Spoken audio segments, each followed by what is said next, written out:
When Real Madrid announced the signing of Kylian Mbappé on June 3, 2024, it felt like football's ultimate power move. The best player in the world joining the biggest club in history.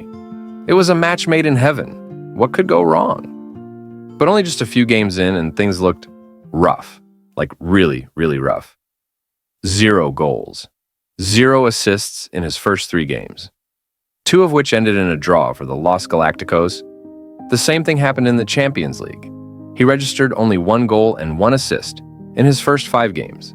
As a result, Real Madrid lost 3 of those games. These struggles for both club and player led people to wonder if Mbappé made Real Madrid worse. Now, it's March 2025, and guess what? Mbappé has 30 goals in 43 games, and Real Madrid are flying. They're fighting for La Liga, the Copa del Rey, and even the Champions League. So, what changed? How did Real Madrid fix their Mbappé problem? Let's break it down. If you watch Real Madrid, you'll know the issue straight away. Mbappé and Vinícius Jr love the same space. Both thrive cutting in from the left wing. Both love taking defenders on. Both love those curled shots from the edge of the box. They even have similar attacking stats. In fact, FB Ref lists Vini Jr as the player most similar to Mbappé across all top leagues. And it wasn't just them. Even Bellingham and Rodrigo, both right-footed attackers, tended to drift left. The result? A chaotic overload on the left with too many players and not enough space. Madrid's front line was crowded and confused. There was no clear attacking structure, and Mbappé wasn't thriving. Ancelotti's philosophy: chaos with a plan.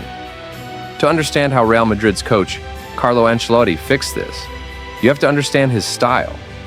Ancelotti doesn't believe in a rigid system. He uses a philosophy called relationism, which basically means players react to each other and the flow of the game instead of sticking to fixed patterns. This style looks chaotic, but when it works, it's beautiful.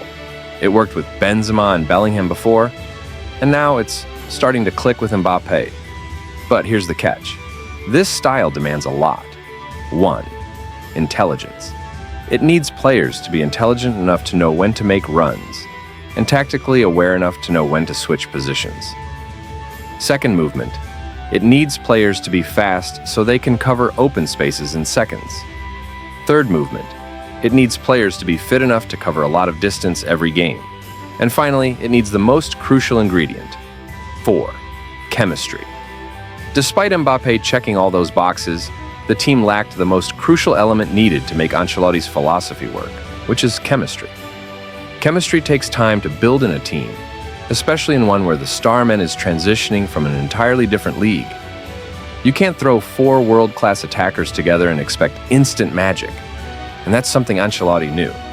Chemistry wasn't the only thing the team was lacking. There was also another major problem. Madrid had lost Toni Kroos.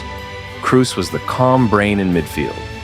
He controlled the tempo, dictated the pace, and gave the attackers space and time to work their magic. With 4 pure attackers up front, Kroos's control was crucial, especially to protect the defense. Without him, Madrid lost that balance, and no one in the squad could replace him directly. Ancelotti's fix. So how did Ancelotti fix everything? Here's how he did it in 2 steps. Step 1. Let the chemistry build. He didn't panic. He gave Mbappé, Vini, rights. Step 2. Replace Kroos, without replacing him. Instead of finding a Kroos clone, Ancelotti split the job. Ceballos brought composure in midfield. Bellingham started dropping deeper to support transitions. Even Madrid's defenders began launching long passes to the front line. Bellingham, who scored 23 goals last season, sacrificed some attacking numbers to balance the midfield, and it's working. The turning point. UCL's second leg versus Manchester City. This game showed it all. Mbappé and Vini switched wings in real time. Rodrigo and Bellingham played off each other excellently, combining beautifully in tight spaces, and the midfield looked calm and connected all through the game. What about Mbappé? He dropped one of his best performances in a Real Madrid shirt, a hat-trick hero, world-class movement, and total dominance up front. Madrid's system finally clicked, and now the rest of Europe is on red alert. Did Madrid fix the Mbappé problem? Real Madrid didn't force Mbappé to change. They didn't bench Vini or scrap their system.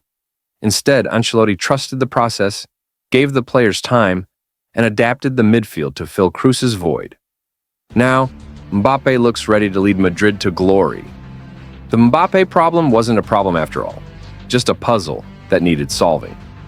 What's next? The treble? Real Madrid are still in the race for La Liga, Copa del Rey, and the Champions League. Could Mbappé help lead them to a historic treble in his very first season? Let us know what you think in the comments. And if you're enjoying the content, don't forget to like, subscribe, and hit that notification bell for more top-tier football breakdowns.